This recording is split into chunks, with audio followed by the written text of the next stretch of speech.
BPSC mains में history के क्या टोटल सिलेबस हैं, और उसके बाद then I shall be explaining each and every topics mention in BPSC mains syllabus.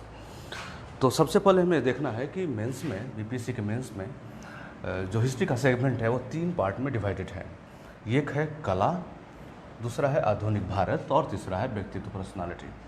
तो जब कला में हम देखते हैं तो मुख्यतः 3 कला है, मौर्य कला, पाल कला और पटना कलम। ये 3 कला के बारे में हमें पढ़ना होता है और यहीं से प्रश्न आते हैं। दूसरा है आधुनिक भारत। आधुनिक भारत में विद्रोह में संथाल विद्रोह, बिरसा विद्रोह और 1857 का विद्रोह पढ़ना होता है। फिर चंपारण आंदोलन और भारत छोड़ो आंदोलन। और ये जितने भी विद्रोह हम देखेंगे तो इन विद्रोह में इसमें बिहार की भूमिका,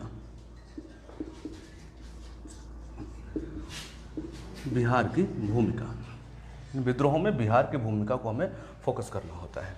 फिर हम देखते हैं व्यक्तित्व के बारे में। व्यक्तित्व में गांधी, नेहरू और टैगोर 3 ही व्यक्तित्व मेंशन किया है, लेकिन हमें करंट अफेयर्स को ध्यान में रखते हुए और वर्तमान में जिस तरह से राजनीतिक परिदृश्य चल रहा है, हमें एक आध व्यक्तित्व और पढ़ना होगा। जैसे अभी हमें सावरकर को पढ़ना जरूरी है, नेशनलिस्ट गवर्नमेंट है, क्वेश्चंस भी यूपीएससी वगैरह में भी आ रहे हैं इससे, तो सावरकर भी हमें एक पर्सनालिटी के रूप में पढ़ना होगा। अंबेडकर हमेशा से रिलेवेंट रहा है, अप्रत्यक्ष रूप से ही जोड़कर प्रश्न आपसे पूछा जाएगा। तो ये दोनों, इसके साथ हम ये दोनों भी पढ़ेंगे इस कक्षा में।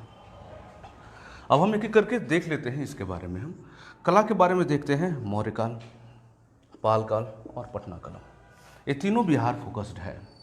इसके अलावा कुछ जो इम्पोर्टेंस मुगल काल में है, जैसे चित्रकला मुगल काल में अपने पीक पे था, तो उसके बारे में भी थोड़ा हम चर्चा करेंगे। मौर्य काल की अगर आप बात करें तो मौर्य काल में ईरानी प्रभाव था, वो देखेंगे। आज मैं थोड़ा सा चर्चा बस कर रहा हूँ, पढ़ाने की शुरुआत में नहीं कर रहा हूँ, बस सब पे चर्चा, एक परिचित हो जाते हैं हम सारे टॉपिक से। फिर पाल कला में हम देखेंगे खास करके मूर्ति कला आदि के क्षेत्र में काफ़ी विकास हुआ। पटना कला ये है जो इन्फ्लुएंस्ड बाय द ब्रिटिश, ये ब्रिटिश से भी इन्फ्लुएंस्ड है, क्योंकि आधुनिक काल में इसकी शुरुआत हुई है। और खास करके after the decline of the Mughal साम्राज्य का जब डिक्लाइन हुआ तब शुरुआत हुआ, क्योंकि ये केंद्रीय साम्राज्य था मुगल काल का। और जब उसका डिक्लाइन हुआ तो जितने भी कलाकार थे या फिर आप देखेंगे कि जो शिल्प उद्योग वाले थे, वो सब दूर दूर फिर जाने लगे। तो उसके बाद सब बिहार की तरफ आते हैं और फिर यहाँ एक अलग कला का विकास होता है जिसमें उनकी भी भूमिका है, और ब्रिटिश से भी इनफैक्ट इन्फ्लुएंस्ड था। तो ये देखेंगे हम। विद्रोह के बाद विद्रोह को 2 भाग में बांट देंगे, एक हम संथाल और बिरसा को देखेंगे और 1857 को हम इंडिपेंडेंट देखेंगे। 1857 की शुरुआत आपको पता है, इसकी शुरुआत मंगल पांडे की बंदूक की गूंज के साथ होती है।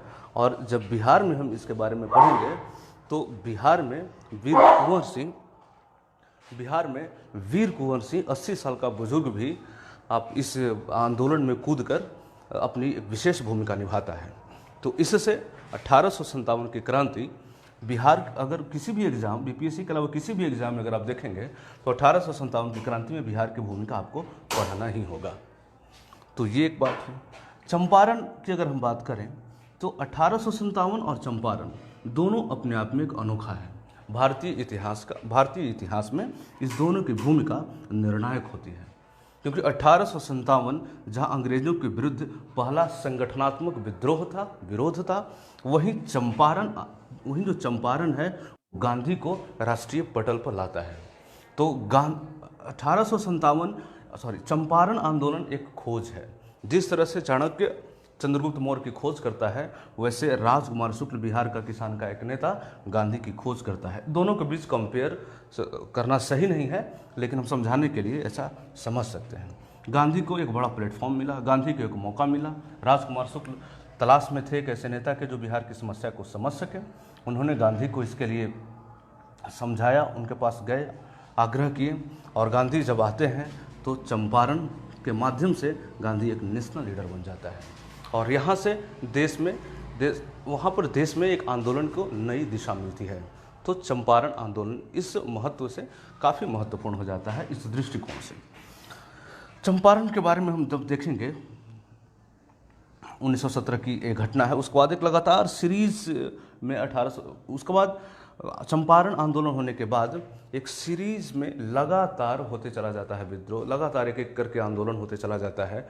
और इस तरीके से हम जो आखिरी सबसे महत्वपूर्ण और सबसे निर्णायक जो आंदोलन होता है वो भारत छोड़ो आंदोलन होता है। बीपीएससी के मेंस में जो सिलेबस दिया है वो यही दिया है, चंपारण के बाद भारत छोड़ो आंदोलन सिलेबस दिया है। लेकिन ऐसा नहीं है कि बीच के पार्ट को हमें पढ़ना नहीं है। बीच के पार्ट को आप कैसे पढ़ेंगे, यहाँ व्यक्तित्व में गांधी पढ़ेंगे कि जैसे ही आप गांधी पढ़ते हैं तो गांधी के बारे में, गांधी के द्वारा किए गए विद्रोह को हम पढ़ेंगे, गांधी के द्वारा किए गए सामाजिक कार्य, गांधी के द्वारा किए गए सांस्कृतिक सामाजिक सुधार को भी पढ़ना है हमें, इसका वर्तमान में भारत में प्रासंगिकता भी पढ़ना है। तो जब चंपारण से भारत छोड़ो आंदोलन पे हम जाएंगे तो उसके बीच के जो एक काल अवधि है उसके बारे में गांधी की जीवनी पढ़ते समय आप पूरा पढ़ लेंगे, तो एक जुड़ाव इसमें हो जाएगा उस माध्यम से। उसके बाद जब हम नेहरू पढ़ते हैं तो नेहरू और गांधी के माध्यम से कहा जाता है कि नेहरू और गांधी के पूरा अगर पढ़ लिए तो भारत के जो आधुनिक भारत का जो इतिहास है वो अपने आप में कंप्लीट हो जाता है। तो नेहरू को पढ़ने से आज़ादी के पहले और आज़ादी के बाद भी, जैसे अगर आप गांधी पढ़ेंगे तो गांधी आज़ादी के पहले तक ही रिलेवेंट है, लेकिन अगर नेहरू को पढ़ेंगे तो नेहरू आज़ादी से पहले और आज़ादी के बाद में भारत की विदेश नीति को तय करने में इसकी भूमिका बहुत बहुत महत्वपूर्ण है। हमारे आज की विदेश नीति की आज की जो हमारे विदेश नीति का आधार है वो नेहरू के बनाए गए स्तंभों पर टिका हुआ है। उसके बाद हम टैगोर के बारे में पढ़ेंगे। तो जब व्यक्तित्व की आप बात करेंगे तो गांधी, नेहरू और टैगोर। अब इसे पढ़ना कैसे है, किस तरीके से आप इसे एक संरचनात्मक रूप से पढ़ेंगे, तो उसमें ध्यान देना है हमेशा हमें पढ़ते समय कि कैसे एक बहाव रहेगा। जैसे अगर आप गांधी को पढ़ते हो तो गांधी के साथ साथ गांधी के पढ़ते के साथ साथ हमें ये देखना है कि राजनीतिक इतिहास, राजनीतिक गतिविधि, सांस्कृतिक गतिविधि और आर्थिक गतिविधि,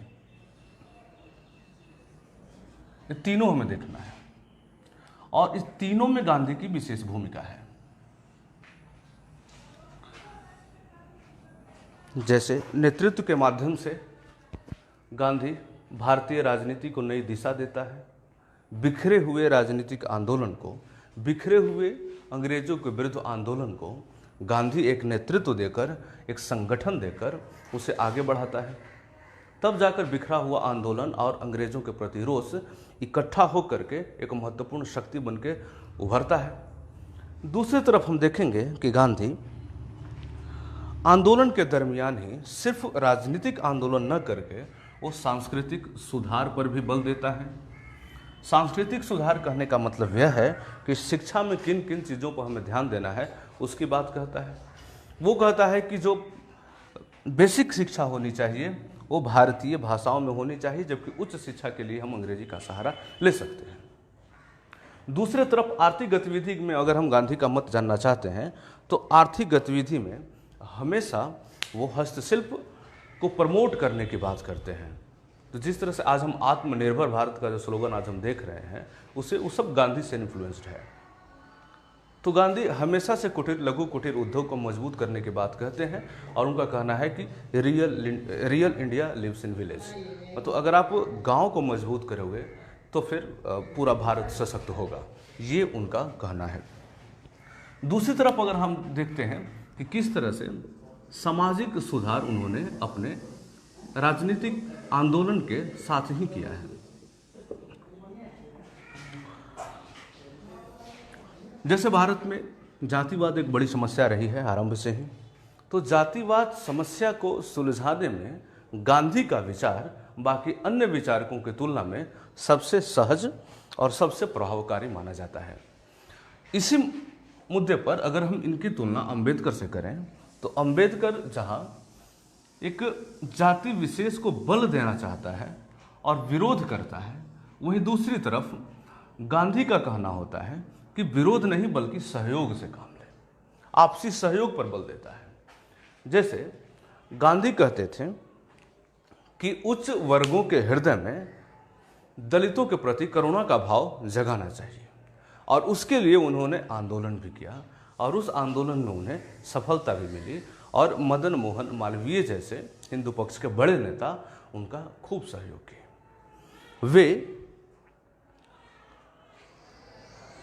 उच्च वर्गों के लोगों से यह अपील करते थे कि दलितों और उच्च वर्गों, कहने का मतलब सभी वर्गों के बीच में एक सामंजस्य होना चाहिए, और दलितों के हाथ से उच्च वर्गों के लोगों को पानी भी पिलवाए थे और लोग सहर्ष इसे स्वीकार करते थे। तो एक तरफ जहां विरोध की भाषा बोली जा रही हो और विरोध की राजनीति हो रही हो, वहां गांधी एक स्पष्ट संदेश देना चाहते हैं और दिए भी हैं कि सहयोग से बड़ी समस्या को निपटा जाता है। तो जब हम गांधी को पढ़ेंगे तो अन्य बातों के अलावा हम इस बात पर भी फोकस करेंगे कि गांधी एक तरफ राजनीतिक आंदोलन को आगे किस तरीके से बढ़ा रहा है, सबको किस तरह से संगठन में विश्वास करता है और संगठन को कुशल नेतृत्व देता है, जिसमें एक सबसे बड़ा उनका मैसेज था अहिंसा। तो अहिंसा एक ऐसा टूल साबित हुआ जो पूरे विश्व को आश्चर्यचकित कर दिया और आने वाले कई पीढ़ियों को उसने प्रोत्साहित किया, चाहे वो अमेरिका की क्रांति हो या फिर दक्षिण अफ्रीका का नस्ल भेद के विरुद्ध संघर्ष हो। तो गांधी के बारे में एक पक्ष यह भी पढ़ने को मिलेगा कि गांधी तत्कालिक और फिर गांधी की वर्तमान में प्रासंगिकता। तो गांधी को अगर समझना होगा तो हमें अन्य बातों के अलावा इन प्रमुख 4 बातों को ध्यान में रखना होगा। सामाजिक सुधार एक महत्वपूर्ण भूमिका थी। तो राष्ट्रीय आंदोलन का राजनीतिक रूप होने के साथ साथ सामाजिक सुधार पर विशेष बल दिया गया ताकि सामाजिक कुरीतियों को मिटाया जाए। इस सामाजिक सुधार में संप्रदायवाद को खत्म करने का भरसक प्रयास किया गया, क्योंकि उस समय आप देख रहे हैं कि एक सब हिंदू महासभा, दूसरी तरफ मुस्लिम लीग जैसे कट्टरपंथी संस्थाओं के बीच में गांधी एक सेतु का काम करते हैं। दूसरे तरफ हम राजनीतिक में इनका जो सफ़र होता है वो शुरू होता है चंपारण से। चंपारण के बाद सविनय अवज्ञा, सविनय अवज्ञा के बाद भारत छोड़ो आंदोलन और भी कई कार्यक्रम हैं। इसके अलावा अंततः भारत की आज़ादी के साथ ये पूरा होता है। फिर हम सांस्कृतिक देखेंगे। सांस्कृतिक में इन्होंने शिक्षा पर बल दिया कि कैसे देसी शिक्षा को हम प्रमोट कर सकते हैं और जो बेसिक लेवल का एजुकेशन होना चाहिए वो भारतीय भाषाओं में होनी चाहिए। दूसरे तरफ हमें यह देखना है कि सांस्कृतिक धर्म, जिस तरह से कई लोगों ने जैसे कांग्रेस का शुरू से यह पक्ष रहा था कि हमें धर्म से दूर रहना है और धार्मिक मामलों से हमेशा दूर रहने का प्रयास किया था, लेकिन गांधी ने धर्म का प्रयोग किया। जैसे उन्होंने रघुपति राघव राजा राम जैसा नारा दिया और उन्होंने धर्म का सार्थक प्रयोग बोला, उन्होंने राम राज्य की कल्पना की। तो सांस्कृतिक रूप से हम गांधी का बड़ा योगदान देख सकते हैं। दूसरी तरफ आर्थिक गतिविधि की मैंने अभी मैंने बात की कि लघु कुटीर उद्योग पर बल देते थे और जो आज हम देख रहे हैं आत्मनिर्भर भारत या फिर ग्रामीण स्मार्ट विलेज के जो कॉन्सेप्ट आ रहा है, तो गांधी उसी समय गांधी ने यह बात समझाने का प्रयास किया था और भारी उद्योग का विरोध भी किए थे। और यही एक मुद्दा है जो गांधी और नेहरू के बीच में विरोधाभास देखने को मिलता है। गांधी जहाँ लघु कुटीर उद्योग को प्रमोट करते हैं, वहीं नेहरू भारी मशीन उद्योग की वकालत करते हैं। उनका भी अपना अलग पक्ष है। जब हम चर्चा करेंगे तो ये भी देखेंगे कि उनका कहना क्या सही था और कैसे इस बात पर वो कहते थे और क्या उनके पीछे उनका लॉजिक रहा था, ये हम देखेंगे। तो इस तरह से पर्सनालिटी पर एक एक करके चर्चा होगी और हम देखेंगे कि किनका क्या योगदान है और इसमें बीपीएससी मेंस में क्वेश्चन किस तरीके के पूछे गए हैं और आगे पूछे जाने की संभावना है और उसका हम आंसर राइटिंग कैसे कर सकते हैं। 1857 में बिहार की भूमिका पर हम बल देंगे। बिहार की भूमिका, बिहार के किन किन क्षेत्रों में यह फैला हुआ था और इससे नेतृत्व कौन कौन नेता कर रहे थे, कौन कौन व्यक्ति इसमें शामिल है, इसका असर क्या हुआ, इसका प्रभाव क्या हुआ, इसके कारण क्या थे, इस सब पर चर्चा किया जाएगा। तो 1857 और चंपारण इन दोनों के बीच की कहानी भी हम कहने का प्रयास करेंगे। हालांकि सिलेबस में नहीं है, गांधी से शुरू हो जाता है, लेकिन फिर भी समझने के लिए हम यहाँ से देखेंगे किस तरीके से भारतीय पुनर्जागरण की कहानी शुरू होती है, राष्ट्रवाद का विकास होता है। ये सब हम एक समझाते हुए पूरा जो बिखरा हुआ जो फैक्ट्स है, यहाँ पर बिखरे हुए जो चीज़ें हैं भारतीय राष्ट्रीय आंदोलन में और आधुनिक भारत में, वो हम समेटने का प्रयास इसमें करेंगे। तो बाकी हम अगली कक्षा में इसमें विशेष रूप से पढ़ेंगे। आज के लिए इतना ही। Thank you very much.